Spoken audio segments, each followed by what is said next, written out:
Hey guys, welcome back to Marie's Kitchen. Today I'm going to be showing you guys my updated macaroni and cheese recipe, all vegan of course. So these are some of the ingredients you're going to need. We have our vegan cheddar cheese, we have our elbow pasta, and then we have our hemp milk. This is a vegan version of cream of chicken, and this is vegan butter and vegan cream cheese. So if I don't mention in the video that everything is vegan, just letting you know now, all the products are plant-based vegan, just in case you don't catch that in the video. But if you want to see my updated macaroni and cheese, keep watching. Alright guys, so while we're waiting for our pasta to cook, we're going to go ahead and get started on our cheese sauce.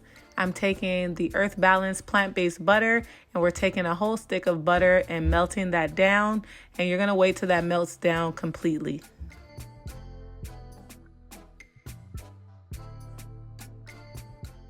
Okay, so now that our butter is completely melted, we're going to go ahead and add our flour. I'm using about 3/4 cup of flour, but we're going to go ahead and add it slowly so it doesn't clump up.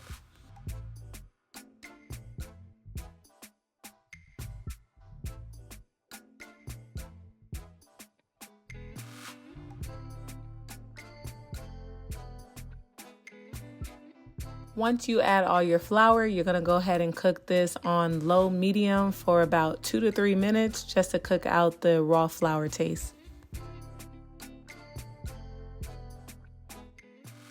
So now we're adding our milk, and as you guys can see, I am using hemp milk, but I want to let you guys know I do prefer the almond milk over the hemp milk. It just adds a better flavor. I thought since the hemp milk was higher in fat, it would be a bit better, but that was not the case. So definitely use almond milk.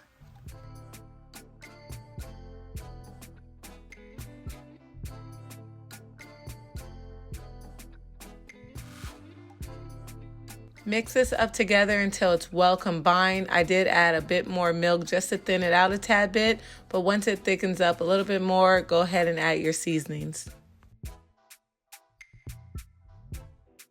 So now I'm adding my seasonings. I'll have a full list of everything that I'm using down below with measurements.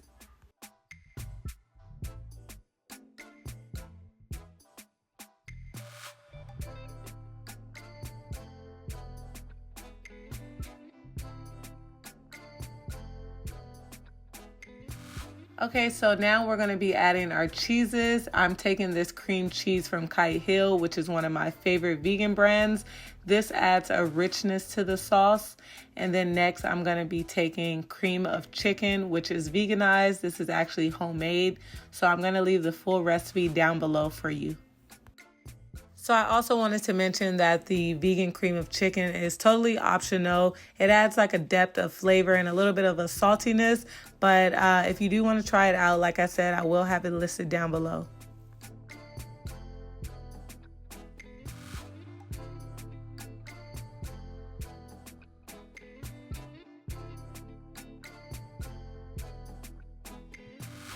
So before I add the cheese shreds, I'm going to go ahead and mix this all together until it's well combined.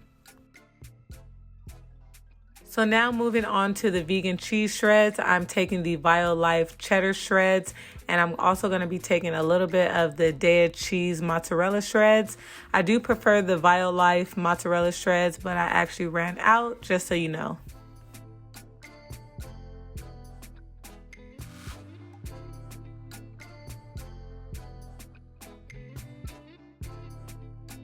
So once you added all your cheeses, you're going to go ahead and mix those until they melt completely.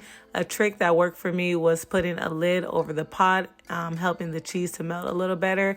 As we know, vegan cheese does not melt as well, so putting a lid over and stirring occasionally really helps the melting process. So this is the sauce all finished, exactly how you want it to look. Now we're going to go ahead and add our noodles, and I use 2 different types of noodles. I use elbow and CELLENTANI, which is basically a longer version of the elbow noodles, which works perfectly for this. So you want to mix the pasta into the cheese sauce until it's well incorporated. And if you wanted to stop here and enjoy the mac and cheese just like this, you actually can. It tastes amazing. But if you want to be a tad bit extra, let's keep going. All right, y'all. So here is a close-up shot. Doesn't this look amazing? Like I said, you can actually stop right here and enjoy it just like this.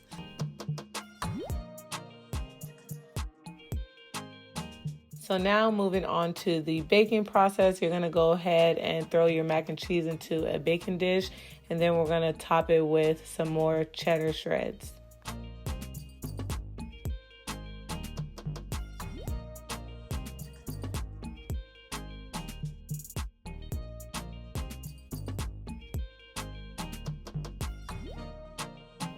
Alright guys, so before you throw it in the oven, you want to go ahead and cover it up with foil to help the cheese melt better. You want to make sure you have the foil tightly secured around the edges. That way no steam comes out and it really helps with the cheese melting process. And this is the finished product, fresh out the oven. I hope you guys enjoyed this recipe. If you did, please go ahead and give us a thumbs up. Make sure you subscribe to the channel, share this video with anyone and everyone, and we'll talk to you guys later.